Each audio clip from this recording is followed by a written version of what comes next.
Vahiny sy mpivahiny eto antany ao tsy manana tomponelana fa tena mandalo ihany.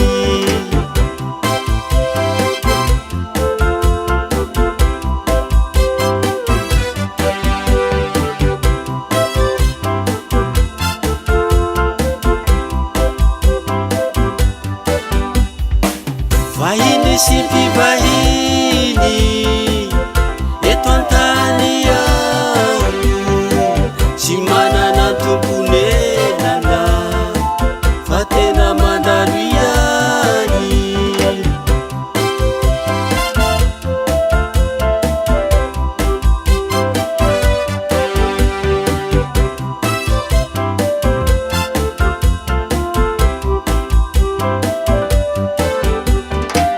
Mandalo sy miserana tsy miorim-ponenan'eto vetivety dia lasa tsy maintsy ndeha hody.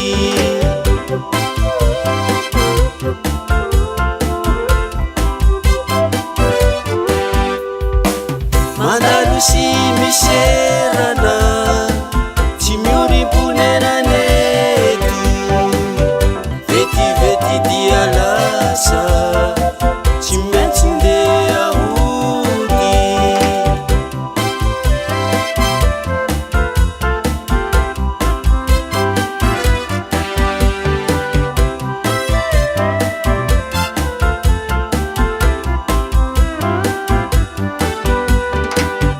Hody any amirepo izay any andalitra vetivety dia lasa tsy maintsy ndeha hody.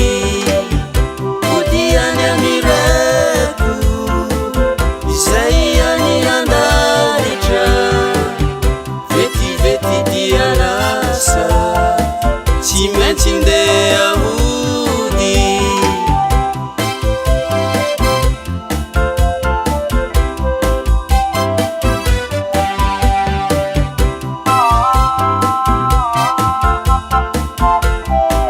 Voasoratra hoe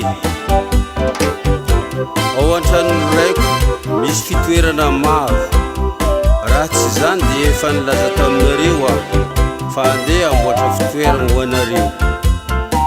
Ary raha andeha amboatra fitoerana ho anareo aho